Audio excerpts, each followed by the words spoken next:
Bancada CNRT e o Parlamento Nacional preocupa com a implementação crédito suave, nível implementa o Banco BNCTL durante né. Deputado bancada CNRT, Ricardo Batista, questiona também governo tal osa milhão limanulo, Bahia Banco Nacional Comercial Timor-Leste, onde implementa programa crédito suave, ba setor privado Sira e Timor-Leste, bele halo crédito, onde halo desenvolvimento nacional, mas be critério ne BNCTL aplica ba crédito idane, torantebes ba setor privado Sira.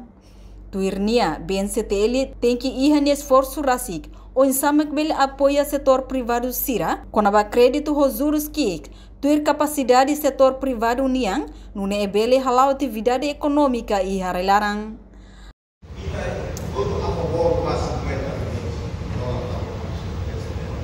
E o problema é que depois de estar tendo uma banco de crédito suave, no fim da tabela temos que critério de programa.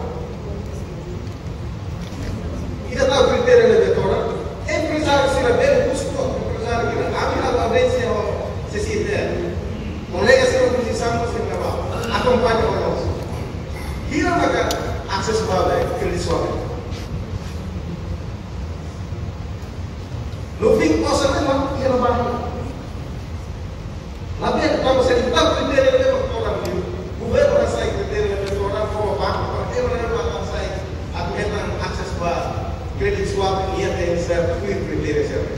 No fim, o setor privado se não lá pela acessível. É realidade.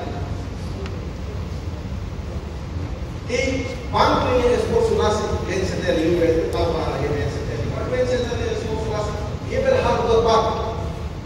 Após o setor privado se não só os crédito suave, crédito suave não tem também que você. A minha vez é o banco, a minha vez é o governo. Problema. O setor privado se não lá.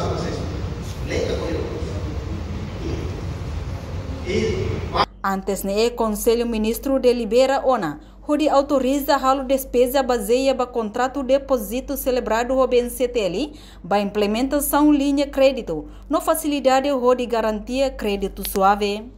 Portanto, deliberação ne autoriza transferência milhão limanulo, se conta tesouro, ba conta bancária ne beloque baseia ba contrato. Reportagem da Fátima Televisão Timor-Leste.